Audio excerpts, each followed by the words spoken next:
Hi നമസ്കാരം, ഞാൻ അഭിന. എല്ലാവർക്കും ഒരിക്കൽ കൂടി അബീസ് വേൾഡിലേക്ക് സ്വാഗതം. അപ്പൊ ഞാൻ പുതിയ വീഡിയോ ആയിട്ട് ഞാൻ വീണ്ടും വന്നിരിക്കുകയാണ്. അപ്പൊ ഇന്ന് വെച്ചാൽ ഒരു കുക്കിംഗ് വീഡിയോ ആണ് കേട്ടോ.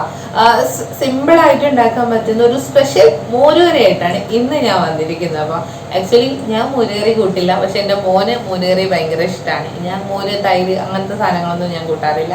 പക്ഷെ എൻ്റെ മോന് ഭയങ്കര ഇഷ്ടമാണ് മോരുകറി. അപ്പൊ പച്ചക്കറി ഡെയിലി ഉണ്ടാക്കുമ്പോൾ അധികം ഉണ്ടാക്കാറ് മോരുകറിയാണ്. അപ്പം ഈ മോരുകറി ഒരു സ്പെഷ്യലാണ്. നമ്മുടെ കോഴിക്കോട് സൈഡിലേക്കൊക്കെ ഞാൻ ഈ പഴം വെച്ചിട്ട് മോരുകറി ഉണ്ടാക്കുന്നത് കണ്ടിട്ടില്ല. അങ്ങനെ ആരും പറഞ്ഞു കേട്ടിട്ടില്ല. ഉണ്ടാക്കുന്നവരുണ്ടോ എന്നുള്ളത് എനിക്കറിയില്ല. ഇവിടെ എറണാകുളത്ത് അമ്മ കൈതച്ചക്ക വെച്ചിട്ട് അതേപോലെ പഴം വെച്ചിട്ടൊക്കെ മോരുകറി ഉണ്ടാക്കും. അപ്പൊ നമ്മളവിടെ ഇളവൻ, പപ്പായ അതൊക്കെ വെച്ചിട്ട് മോരുകറി ഉണ്ടാക്കുന്നത് കണ്ടിട്ടുണ്ട്. അപ്പൊ ഇവിടെ പഴം വെച്ചിട്ട്, അതായത് അത്യാവശ്യം പഴുത്തൊരു മീഡിയത്തിൽ കുറച്ചുകൂടെ ഒന്ന് പഴുത്ത പഴം അത് വെച്ചിട്ട്, അതേപോലെ തന്നെ പഴുത്ത കൈതച്ചക്കൊക്കെ വെച്ചിട്ട് അമ്മ ഇവിടെ മോരുകറി വെക്കും. അപ്പൊ എൻ്റെ അമ്മയൊക്കെ അവിടെ നിന്ന് വരുന്ന സമയത്ത് അമ്മയ്ക്കൊക്കെ ഈ കറി ഭയങ്കര ഇഷ്ടമാണ്. അല്ലെ മോനും ഭയങ്കര ഇഷ്ടമാണ്.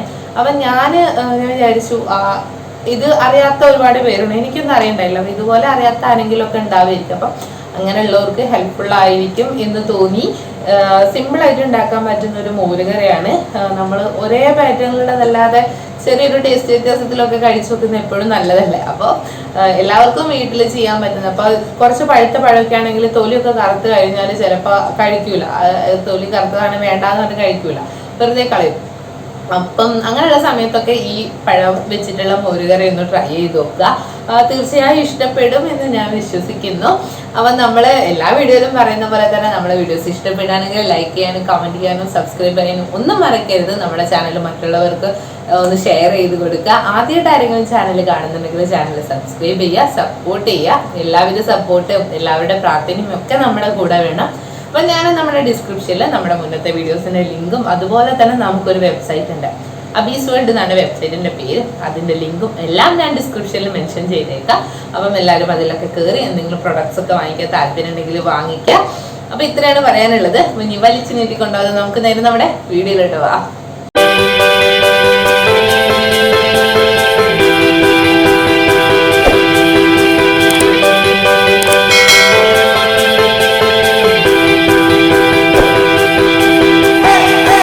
അപ്പം നമുക്ക് നമ്മുടെ സ്പെഷ്യൽ മോരുകറി ഉണ്ടാക്കാൻ തുടങ്ങാം. അപ്പം ഞാനിത് സ്റ്റീൽ പാത്രത്തിലാണ് മോരുകറി ഉണ്ടാക്കാൻ പോകുന്നത്. അപ്പോൾ ഇതിലേക്ക് എന്തൊക്കെ ആവശ്യം എന്ന് വെച്ചിട്ടുണ്ടെങ്കിൽ മുളക് പൊടി, മഞ്ഞൾപ്പൊടി, ഉപ്പ്, പിന്നെ മോരുകറിയാണല്ലോ അപ്പോൾ തൈര് എന്തായാലും വേണം. അപ്പോൾ ഇത് തൈരാണ്. പിന്നെ നമ്മുടെ പഴം വേവിക്കാൻ വേണ്ടിയിട്ടുള്ള വെള്ളം, ഒരു കപ്പ് വെള്ളം എടുത്ത് വെച്ചിട്ടുണ്ട്. പിന്നെ തേങ്ങ നമ്മൾ അരയ്ക്കണമല്ലോ, തേങ്ങ അരയ്ക്കുന്നതിലേക്ക് ആവശ്യമായിട്ട് തേങ്ങ, അതേപോലെ തന്നെ ജീരകം, നല്ല ജീരകമാണ് കേട്ടോ, നല്ല ജീരകം, വെളുത്തുള്ളി ഒന്നാണ് എടുത്തിരിക്കുന്നത്, പിന്നെ ചെറിയുള്ളി, പിന്നെ ഒന്നുകിലും മുളക് അല്ലെങ്കിൽ ചീരാമുളക്, പിന്നെ വേപ്പിലുണ്ടെങ്കിൽ യൂസ് ചെയ്യാം. നമ്മൾ വേപ്പിലില്ലാത്ത കാരണം അത് എടുക്കാവുന്നത്. പിന്നെ മെയിൻ ഇൻഗ്രീഡിയൻറ്റ് നമ്മുടെ പഴം. പിന്നെ ഇതെന്ന് വെച്ചിട്ടുണ്ടെങ്കിൽ നമുക്ക് താളിക്കാൻ വേണ്ടിയിട്ടാണ് കടുക് വറുക്കൂല, അതിൽ കടുക്, ഉലുവ, അതേപോലെ തന്നെ ചുമന്ന മുളക്, ഇത് മൂന്നാണ് നമുക്ക് കറി താളിക്കാൻ വേണ്ടിയിട്ട് വേണ്ടത്. ഇത് നമ്മൾ നേരത്തെ കണ്ട തേങ്ങ അരച്ച് വെച്ചതാണ്. അപ്പോൾ തൈര് ഒഴിച്ചിട്ടാണ് കേട്ടോ തേങ്ങ അരയ്ക്കുന്നത്, വെള്ളം ചേർത്തിട്ടല്ല. അപ്പം പിന്നെ നമുക്കിതാ തുടങ്ങാം നമ്മുടെ മോരുകറി ഉണ്ടാക്കാൻ. അപ്പോൾ പഴം ഇതാ പാത്രത്തിലേക്ക് ഇട്ട്, അപ്പം അതിൻ്റെ അകത്തേക്ക് ആവശ്യമായിട്ടുള്ള മറ്റ് ഇൻഗ്രീഡിയൻസ്, അതായത് മറ്റ് ഇൻഗ്രീഡിയൻസ് എന്ന് വെച്ചാൽ നമ്മുടെ മുളക് പൊടി, മഞ്ഞൾപ്പൊടി, ഉപ്പും തന്നെയാണ് കേട്ടോ. അപ്പോൾ ആവശ്യത്തിന് ആദ്യം തന്നെ വെള്ളം ഒഴിക്കാം. നമ്മുടെ പഴം ഇട്ടിട്ട് അതിലേക്ക് വെള്ളം ഒഴിച്ചെടുത്ത് വെച്ചിരുന്ന വെള്ളത്തിൽ നിന്ന് പകുതി ഒഴിച്ചിട്ടുണ്ട്. അപ്പോൾ ഇത് പഴം മുങ്ങി നിൽക്കാനുള്ള ആവശ്യത്തിനുള്ള വെള്ളമാണ് ഒഴിക്കുന്നത്. അടുത്തതായിട്ട് 1/2 ടീസ്പൂൺ മഞ്ഞൾപ്പൊടിയാണ് ഞാൻ ചേർത്തിരിക്കുന്നത്. അപ്പോൾ നിങ്ങൾക്ക് നിങ്ങളുടെ പാകത്തിന് മഞ്ഞൾപ്പൊടി ചേർക്കാം. അപ്പോൾ കാലും അതിൻ്റെ കുറച്ചുകൂടി മുളക് പൊടിയേ ചേർത്തിട്ടുള്ളൂ. അത് എന്താ പറയുക, പഴത്തിനൊന്ന് എരിവ് പിടിക്കാൻ പാകത്തിനുള്ള മുളക് പൊടി ചേർക്കുക. പിന്നെ നമ്മുടെ ഉപ്പും ആവശ്യത്തിനാണ് ചേർക്കുക. അപ്പോൾ ആവശ്യത്തിനുള്ള ഉപ്പും ചേർത്ത് നന്നായിട്ട് മിക്സ് ചെയ്യുക. നന്നായിട്ട് മിക്സ് ചെയ്തിട്ട് നമുക്ക് നമ്മളെ ഗ്യാസിലേക്ക് വെച്ച് കത്തിക്കാം. അപ്പം ഒന്ന് തിളച്ച് ഒന്ന് പാകമായി വരട്ടെ. പഴം ഒന്ന് ആവശ്യത്തിനുള്ള പാകത്തിന് വെന്ത് വരിക. അപ്പം ഇടയ്ക്കൊന്ന് തുറന്ന് ഇതേപോലെ നോക്കുക നമ്മുടെ പഴം വെന്തോ എന്നുള്ള വെള്ളം ഒന്നും വറ്റി പോകണ്ട. അപ്പം നമ്മളെ പഴം ഇവിടെ പാകത്തിനായിട്ട് നമ്മൾ തേങ്ങ അരച്ച് വെച്ചിട്ടുണ്ടായിരുന്നത് ഇതാ കറിയിലേക്ക് ഒഴിച്ച്, കുറച്ചുകൂടെ ചാറ് വേണമെന്നുണ്ടെങ്കിൽ കുറച്ചുകൂടെ വെള്ളം ഒഴിക്കാം, അല്ലെങ്കിൽ പുളി കുറച്ചുകൂടെ വേണമെന്നാണെന്നുണ്ടെങ്കിൽ നമുക്ക് കുറച്ചുകൂടെ തൈര് ആഡ് ചെയ്ത് കൊടുക്കാം. നന്നായിട്ട് മിക്സ്, ഇങ്ങനെ തിളപ്പിക്കേണ്ട ആവശ്യമില്ല, ജസ്റ്റ് ഒന്നൊന്ന് തള വരുമ്പോൾ നമുക്ക് ഇറക്കി വെക്കാം. എന്നിട്ട് കടുകൊക്കെ താളിച്ച് നമ്മുടെ മോരുകറീനെ നമുക്ക് നല്ല സുന്ദരി മോരുകറി ആക്കി എടുക്കാം അല്ലേ. സിമ്പിളാണ് കണ്ടോ.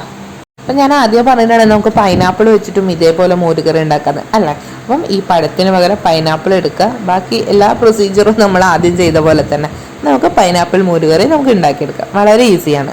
അപ്പൊ നമ്മുടെ പഴം വെച്ചിട്ടുള്ള മോരുകറി നിങ്ങൾക്ക് എല്ലാവർക്കും ഇഷ്ടപ്പെട്ടു എന്ന് ഞാൻ വിശ്വസിക്കുന്നു. സിമ്പിൾ ആണ് അല്ലെ, കണ്ടപ്പോൾ തന്നെ മനസ്സിലായില്ലേ, സിമ്പിൾ ആയിട്ട് ഉണ്ടാക്കാൻ പറ്റുന്ന ഒരു മോരുകറിയാണ്. അപ്പൊ എല്ലാവരും എന്തായാലും വീട്ടിൽ ട്രൈ ചെയ്യുക. എല്ലാവർക്കും ഇഷ്ടപ്പെടുമെന്ന് ഞാൻ ഉറപ്പ് പറയുന്നു. അപ്പൊ എന്താ പറയാ, മറ്റൊരു വീഡിയോ ആയിട്ട് ഉടനെ കാണാന്നുള്ള ശുഭപ്രതീക്ഷയോടെ ശുഭാപ്തി വിശ്വാസത്തോടെ ഞാൻ നിർത്തുന്നു. ഇഷ്ടപ്പെടുകയാണെങ്കിൽ നമ്മുടെ വീഡിയോസ് ലൈക്ക് ചെയ്യുക, കമന്റ് ചെയ്യുക, സബ്സ്ക്രൈബ് ചെയ്യുക, മറ്റുള്ളവർക്ക് ഷെയർ ചെയ്ത് കൊടുക്കും. മറ്റൊരു വീഡിയോ ആയിട്ട് കാണാം അല്ലേ. ബൈ.